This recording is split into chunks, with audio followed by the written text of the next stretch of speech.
In a small community on the outskirts of Manila lived Amara Santos, a 12-year-old girl with bright eyes and unwavering determination. Her family had fled the civil war in Mozambique 3 years earlier, receiving humanitarian asylum in the Philippines through a special UN refugee program. Her father still carried in his gaze the weight of nights crossing borders in hiding, weeks in refugee camps, and the uncertainty that preceded their arrival in Manila. The reality they found, however, was far different from their dream of peace and prosperity. He worked as a stevedore at the port, while her mother sold fruit at a small makeshift stand, but the money was never enough to meet all the needs of their large family. The house where they lived was simple, with plywood walls and a zinc roof that echoed like drums during the heavy monsoon rains. Even amid the difficulties, Amara never stopped dreaming of a better future through education.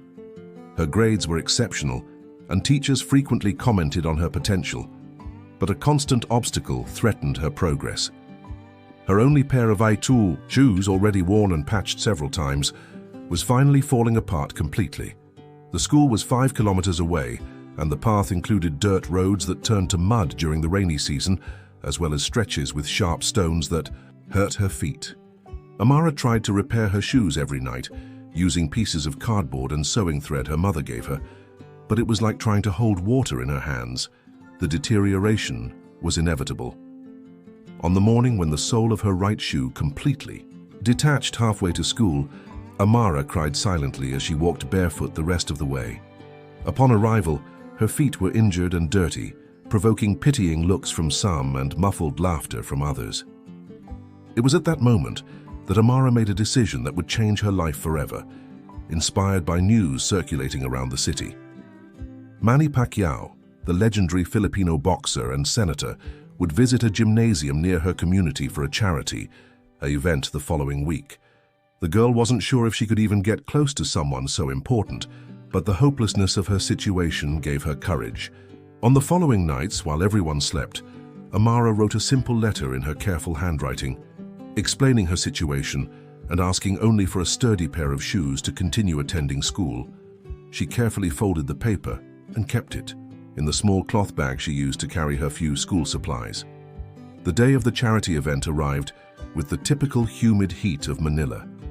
Amara woke before dawn, washed herself with water from the community well, and wore her cleanest school uniform despite it being Saturday. She tied the remains of her shoes with string and pulled her curly hair into tight braids, while her mother watched her curiously, not understanding the reason for so much care on a day without classes. The gymnasium was on the other side of the city, and Amara had to take 2 crowded jeepneys to get there. The money she used was what she had been saving for months in a small cookie tin hidden under her mattress. When she finally arrived at the venue, she was frightened by the crowd, already forming around the building. Hundreds of people, many wearing t-shirts printed with Pacquiao's face, pushed each other trying to get a good spot. With her small body, Amara managed to squeeze between people until she reached the side entrance of the gymnasium, where security guards with dark glasses and serious expressions stood watch. She observed for almost an hour, trying to find an opening, when she noticed a different movement, a convoy of black SUVs approaching along the side street. The crowd noticed at the same time and ran toward the vehicles, but Amara remained where she was, paralyzed between fear and hope. From the second vehicle emerged Manny Pacquiao himself, wearing an elegant suit, but with the same humble smile that Amara had seen so many times on the small television at the neighborhood grocery store. Security guards quickly formed a cordon around him, clearing a path toward the side entrance, exactly where Amara was standing. It was a matter of seconds. When the group passed by her, the girl extended her letter with trembling hands. One of the guards immediately pushed her back firmly, making her stumble and nearly fall. The letter escaped from her fingers, landing on the ground right near Pacquiao's feet. The push caught the boxer's attention, who instinctively looked down, noticing the folded paper and the girl in a school uniform being pushed away. Something in Amara's determined expression made him stop. With a quick gesture, he bent down and picked up the letter from the ground, to the surprise of everyone present. The security guard began to explain that he was just following protocols, but Pacquiao silenced him with a slight wave of his hand, placing the paper in the inner pocket of his jacket before continuing his way into the gymnasium. Amara remained motionless, processing what had just happened. The security guard who had pushed her now watched her with a less hostile expression. Though still vigilant, she wasn't allowed to enter the event, so she sat on the sidewalk in front of the gymnasium, determined to wait as long as necessary. The hours passed slowly under the scorching sun, but she didn't budge. Some people offered her water or a piece of bread, touched by the determination of the small solitary figure. When the sky began to take on orange hues, the crowd started to disperse, indicating the end of the event. The motorcade vehicles returned to position at the side entrance, and Amara stood up, ignoring the numbness in her legs after hours of sitting in the same place. This time, however, she didn't try to approach, believing her message had already been delivered and that she had nothing more to do there. She was about to begin the long journey back home when she noticed the same security guard who had pushed her walking toward her with determined steps. Amara's heart raced, fearing a reprimand.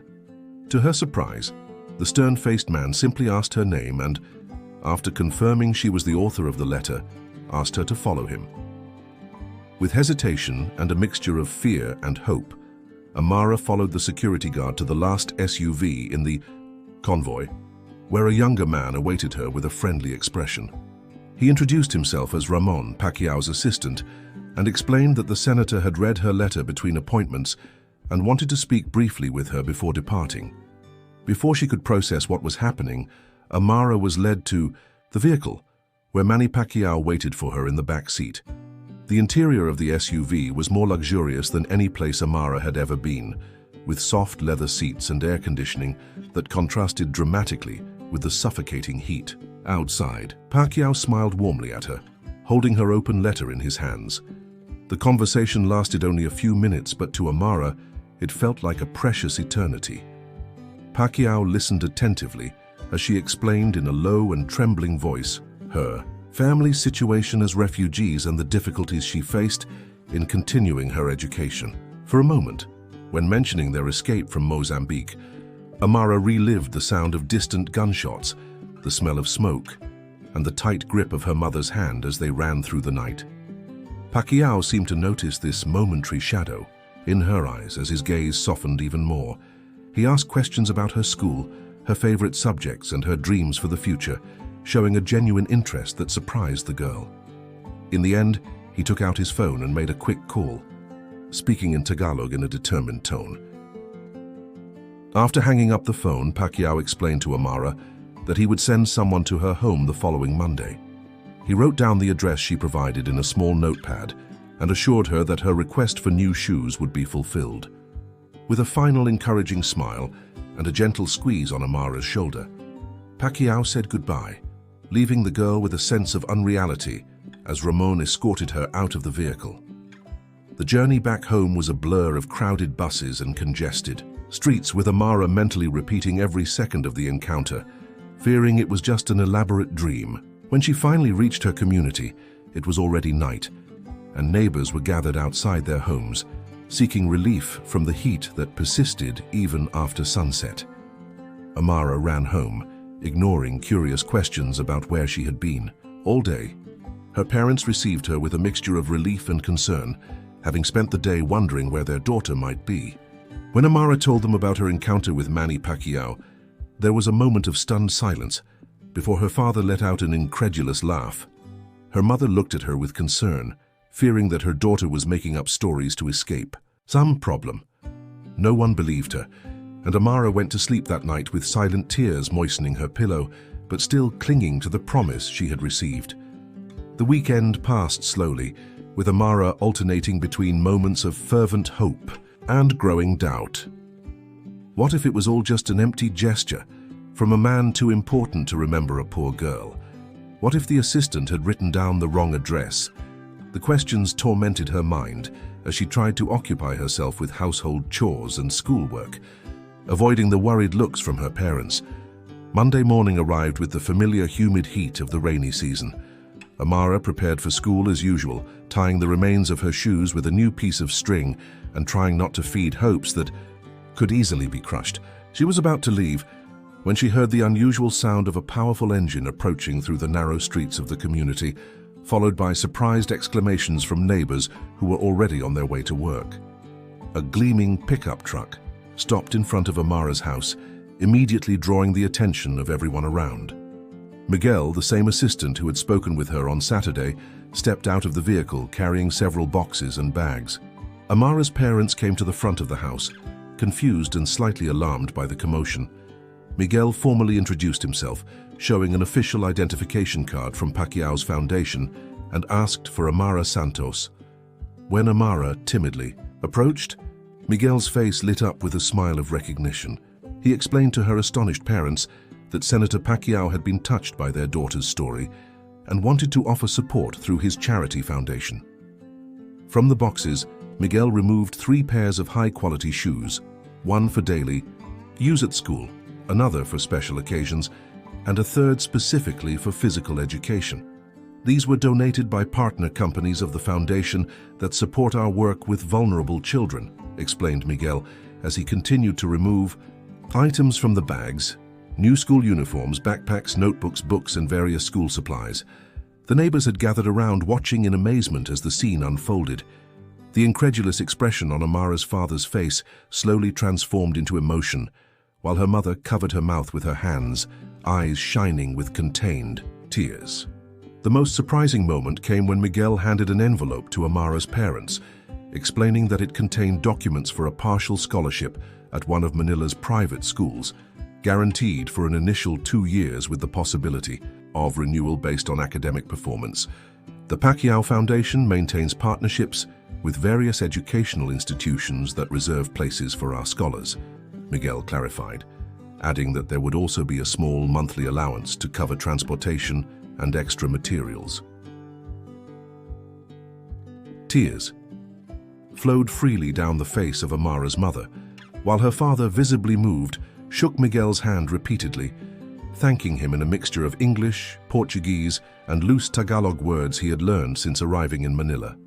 Amara remained silent, looking at the new shoes in her hands, feeling the sturdy material and smelling the leather scent she had never experienced before. The reality of the moment finally hit her, and she began to cry silently, tears of relief and gratitude streaming down her cheeks. Miguel, noticing the family's emotion, explained that part of the foundation's work was precisely to identify children like Amara, dedicated students whose potential was being limited by simple but significant material barriers. Senator Pacquiao always says that it was just a pair of gloves that completely changed his life, so he understands how something seemingly small can make all the difference, he commented, before saying goodbye with the promise that someone from the foundation would contact them in the coming days to assist with the school transfer procedures. The news about Manny Pacquiao's generosity spread gradually. It started as a buzz in the small community when one of the neighbors posted photos of the gift delivery, tagging the Pacquiao Foundation on social media. In the following weeks, the story of the Mozambican refugee girl who had touched the heart of the national idol with a simple request for shoes gained visibility online. A local television station made a small report about the case, briefly interviewing the family and highlighting the foundation's initiative. Over the next 2 months, the story continued to circulate, resurfacing in different contexts whenever the topic of education or the difficulties faced by refugee children was addressed. Journalists occasionally appeared at the Santos family's door, eager to follow up on Amara's situation. Her mother, protective as always, limited media access, allowing only brief interviews in their yard. On one of these occasions, a reporter asked Amara what she had written in the letter that moved the boxing champion so much. With childlike sincerity, she replied that she had simply told the truth, that she wanted to study to one day be able to help her family and other children like her, but that her broken shoes were making it almost impossible. The story gained significant momentum when Manny Pacquiao himself commented on the matter at a press conference after a Senate session about 3 months after their initial encounter. Asked by a journalist about reports of his help to a refugee student, he confirmed the story and explained that what had impressed him most was not the request itself, which was modest, but the girl's determination to seek education despite all obstacles. Pacquiao briefly shared his own story of extreme poverty in his youth, recalling how he had slept on the streets and gone hungry before finding his way through boxing. Social media reacted intensely to the video of the interview, which accumulated millions of views in the following weeks. Hashtags like Chakchamara Effect and How Shoes for Dreams began to appear, inspiring people across the country to donate shoes and school supplies to needy children. Non-profit organizations reported a significant increase in donations, with many donors specifically citing Amara's story as inspiration. The impact was so significant that in the 4th month after the initial incident, companies began looking for ways to associate themselves with the movement that had spontaneously emerged. A major footwear manufacturer announced a program to donate a pair of shoes to needy children for every pair sold, contacting the Pacquiao Foundation to propose an official partnership. What had begun as a simple request for help transformed, over half a year, into a national phenomenon highlighting the importance of access to education and the often invisible barriers that prevented children from attending school. Amara's transition to her new school was simultaneously exciting and challenging. St. Mary's College was significantly better than the public school she had previously attended, although it wasn't the most exclusive in Manila. The buildings were well maintained, the classrooms spacious and well equipped, and there was a library with a respectable collection. In the first days, Amara felt like an intruder in that environment, conscious of the differences between herself and her classmates, who came predominantly from middle-class families. Some students, having recognized Amara from the news, approached with genuine curiosity, while others kept their distance, whispering comments as she passed. One girl in particular, Isabella Reyes, daughter of a local merchant, seemed especially bothered by Amara's presence, making derogatory comments about charity students and openly questioning whether Amara really deserved to be there. The teachers, however, quickly noticed Amara's exceptional academic potential. Her dedication to studies and ability to absorb new concepts impressed even the most demanding educators at the institution. Her math teacher, Mrs. Mendoza, was particularly delighted when Amara solved a complex problem using an alternative method she had learned on her own through books from the public library. As the weeks passed, Amara found her place in the new school. She made friends with a small group of students who shared her love for books and science. Together, they formed a study club that met in the library during breaks, discussing topics beyond the school curriculum. To everyone's surprise, even Isabella, the former antagonist, eventually asked to participate in these sessions, reluctantly admitting that she needed help with physics. The most significant moment of this adaptation period occurred during the first semester's science fair. Amara presented a project on water purification using accessible materials, inspired by the problems she faced in her community. Her work not only won first place in the school competition, but was also selected to represent St. Mary's College at a regional youth science fair. The photo of Amara next to her project, smiling proudly in her impeccable uniform and the shoes that had started her entire journey, became a symbol of overcoming and determination when shared on the school's social networks, revitalizing attention. To her story almost a year after her encounter with Pacquiao, 15 months after the encounter that changed her life, Amara received a special invitation. Manny Pacquiao was inaugurating a new educational center in an underprivileged area of Manila, a project that had been started 2 years earlier, but was finally being opened to the public. The event would bring together politicians, celebrities, and business people in an effort to raise funds for educational programs in low-income communities, and Pacquiao wanted Amara to participate as a special guest. The Santos family was transported to the event in a foundation car, a simple luxury compared to the vehicles that would be present at the event, but which still made them uncomfortable despite the recent changes in their lives. Amara's mother wore a new dress, bought especially for the occasion, while her father nervously adjusted the tie borrowed from a neighbor. Amara, in turn, wore one of the school uniforms she had received, considering it the most appropriate attire for an event focused on education. Upon arrival, they were greeted kindly by the organizers, who led them to reserved seats in the third row. The educational center was impressive, a three-story building equipped with modern classrooms, laboratories, a library and a computer center. Plaques indicated that each space had been funded by different donors, many of whom were present at the event. Inspired by the growing wave of support for education that had swept the country in recent months, when Manny Pacquiao took the stage for his speech, the crowd applauded enthusiastically. He spoke about his own educational journey, interrupted by extreme poverty, and how that motivated him to create opportunities for children in similar situations. Then, to Amara's surprise, he mentioned her story, describing how a simple request from a girl for school shoes had awakened a national movement of awareness about the invisible barriers to education. Pacquiao announced that, in recognition of the impact of Amara's story and so many other children in similar situations, the government had approved the creation of the National School Access Program with the Amara Santos seal, a comprehensive initiative that combined public and private efforts to eliminate material barriers to education. He explained that the program, already in a pilot phase in 3 provinces, included not only the distribution of shoes and uniforms, but also subsidized school transportation, complimentary food, and basic medical assistance for students from vulnerable communities. The educational center being inaugurated would be one of the focal points for implementing the program in the capital. Amara was invited to the stage, where she received a symbolic certificate as a Young Education Ambassador. From the Pacquiao Foundation, with hesitant steps, she joined the national idol under the spotlights, feeling the weight of hundreds of gazes.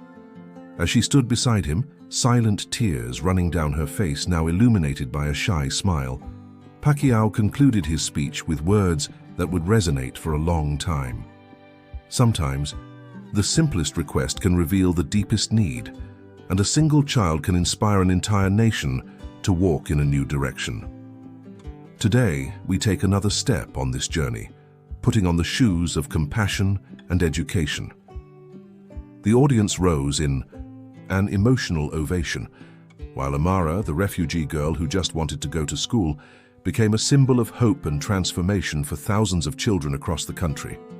Her story had not only changed her own life, but was now changing the lives of many others, proving that even the most modest dreams, when nurtured with determination and find the right support, can blossom into public policies that transform realities.